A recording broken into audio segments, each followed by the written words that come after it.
What's up, kinfolk? It's RJ Young. I am not on a step mill. Welcome to the #1 ranked show. And since you are here, please consider leaving us a 5-star review wherever it is that you listen to, watch the show, whether it's YouTube, Spotify, Apple, wherever it is you get your podcast, wherever it is you are listening to us. You can also listen on the Fox Sports app. You can follow us on the socials where Javion is doing that work, man.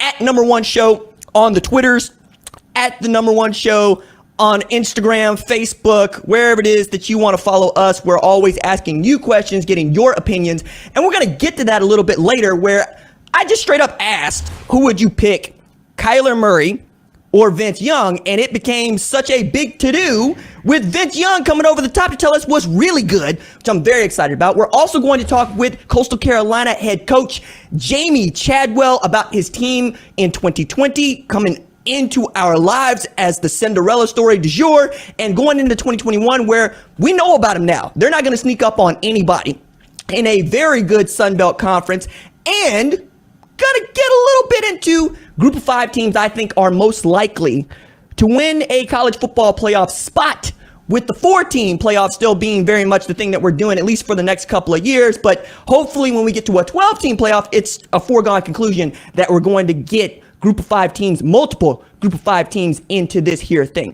But first, I'm going to tell you how to win the Jim Thorpe Award. And I am a selection committee member and executive council member for Oklahoma Sports Hall of Fame's Paycom Jim Thorpe Award. So that's the disclaimer, right? But I still want to tell you how you can win this prestigious award. So, story. The first trip I ever took on behalf of the selection committee for the Paycom Jim Thorpe Award was to Sanford Stadium to watch Georgia versus Notre Dame.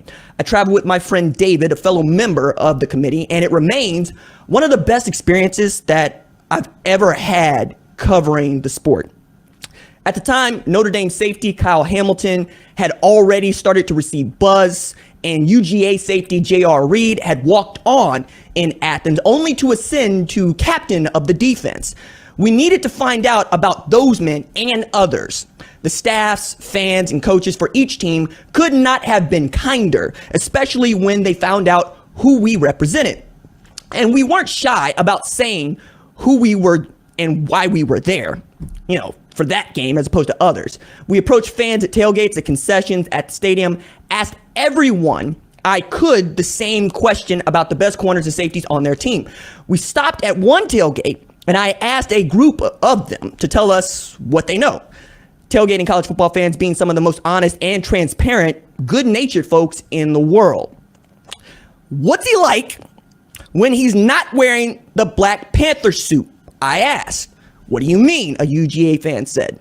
I told them we all know what a star player is capable of when he dons the mask or face mask, when the claws are out and it's time to fight back right now. I wanted to know, though, what is the man like on challenge day? I wanted to know about the brother, the student, the friend, the teammate, the philanthropist. What's he like in class? What's he like in a crisis? What's his mama say about him? Who are his friends? Who aren't his friends? Can you depend on him to keep his word? A UGA fan holding a beer looked quizzical. She said, "What do you want to know that for?" On Tuesday, June 29th, 2021, the ballroom at the National Cowboy and Western Heritage Museum was full. I'm a guest at one of the most prestigious athletic banquets in the country. There are state senators seated, CEOs of large businesses mingling, and heads of banks shaking hands with 2020 Thorpe Award winner and Texas Christian cornerback former Trayvon Merrick. They're shaking his hand, Bo, just a little too long for my liking. As the winner, he's the guest of honor, and we rolled out our dignitaries and our wares for a man we've dubbed an honorary Oklahoman. Merrick became the 36th player to win the award since it began in 1986 that bears the Thorpe name, and only the first Texas Christian Horned Frog. He was an advanced analytics darling and the highest graded safety in the country according to Pro Football Focus, with 47 tackles, 2 picks, and 9 passes defended.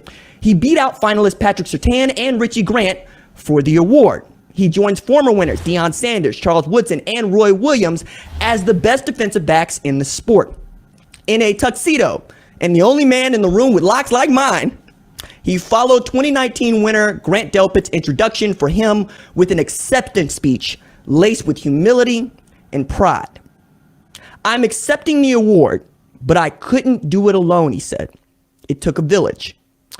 In addition to the bronze trophy of James Francis Thorpe with the Carlisle Indian Industrial School C emblazoned across his chest, Merrig received a Rolex from BC Clark Jewelers and a set of cowboy boots and cowboy hat from Tenner's Western Outfitters, all from this state, from Oklahoma. That's where Jim Thorpe is from too. He's from this state. And it's where his given name in his native Sac and Fox Nation is Walthahuk, meaning bright path. He was born here, near what is Prague, Oklahoma, in 1887. He was raised here. When Thorpe left here, he led Pop Warner's Carlisle program to an 11-1 record in 1911 with wins against Yale, Princeton, Harvard, Navy, Brown, and, of course, Yale. Against Harvard, though, the school's oldest university in the country, he scored 18 points, which was enough to beat the Crimson 18-15 in what was considered an upset in front of their 25,000 fans. He won Olympic gold medals in track and field. He is still the only athlete to compete in 17 events and the first man to be stripped of his medals because he was a professional baseball player, which is asinine and stupid. He started in what would become the NFL, and though he played many positions, his best on a football field was defensive back. He is an inaugural member of the 1963 Pro Football Hall of Fame class. The Associated Press named Thorpe the greatest athlete of the first half of the 20th century ahead of Babe Ruth and Jesse Owens. In 1999, the AP ranked him third best athlete of the 20th century behind Michael Jordan and Babe Ruth, in case you never thought a large group of people could both be wrong and change their minds. At the banquet, though, Oklahoma Sports Hall of Fame president Mike James reminded attendees he tells this story often enough that I know it as well as anybody not named Mike James does too. One day in 2011, James was eating lunch with Jack Thorpe. At the time, Jack was the chief of the Sac and Fox Nation, son of Jim Thorpe. Patrick Peterson won the Thorpe Award that year, and Jack wanted James to tell him about Peterson's 2010 year. James began to rattle off Peterson's statistics, how Peterson had stacked 42 tackles on top of 4 picks, a 29.1 yard kickoff return average, a 16.1 yard punt return average, and had run back 2 punts for tutties. Jack stopped James before he could continue to talk about the superhero Peterson was on the field. He said, "No, Mike, tell me about him." James obliged.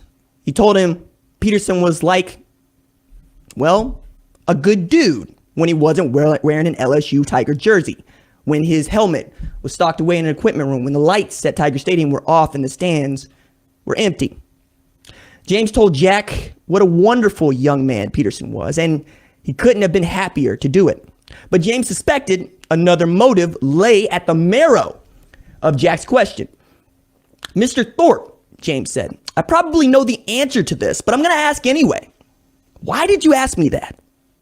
"Mike," Jack said, "from now until forever, that young man's name is going to be associated with my family and with my father.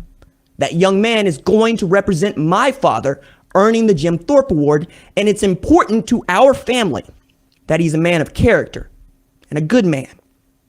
James understood and allayed Jack's fears.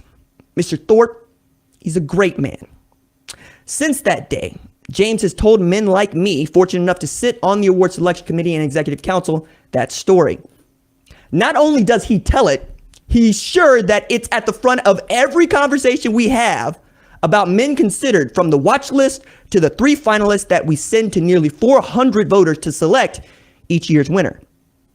Just last fall, Peterson donated several hundred meals to the biggest homeless shelter in Maricopa County in Arizona.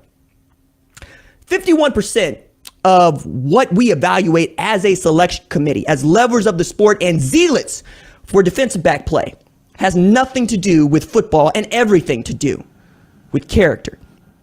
We do our level best to find out who each one of these men is when they think nobody's looking. Most are like Peterson, but some let us down. But they won't do it before we award the winner each year. And we hold our perfect record with utmost sincerity and seriousness. When kiddos ask me, how do they win the Thorpe Award? My answer is always, be the best man possible. The other 49%, we evaluate on the basis that our guy has to run backward, drop his hips, pivot, and get from 0 to 20 plus miles an hour while staying in the hip pocket of the fastest wideout on the opposing team. Then our guy has to tackle like a middle linebacker, come off the edge like a defensive end, all while being able to catch the ball with the wideout he's usually running with. Means our guy is good enough to win the Heisman Trophy by definition. Football is tilted toward the offense, but in the rules and in the awards, we shouldn't have that. No one knows that better than Texas Christian head coach Gary Patterson, who has found Merrick and really shaped him into one of the best defenders in the sport each year, as he has done with many other players. The highest compliment Patterson paid Merrick is never having to create situations where he needed help over the top or underneath. He could play sideline to sideline in one-on-one situations and didn't bust his assignments. Matter of fact, Trey is one of those guys who allowed you to play the game by the rules, Patterson said. Sounds simple, but it ain't. Doing the right thing isn't always, and neither is playing defense on a football field. In fact, it's hard not to cut corners, to study, to treat each person you meet as someone you must care about in the Ubuntu definition. I am because you are. That's not just one of the best football players in the land. That's one of the great men in this vast universe. That's a Thorpe Award winner.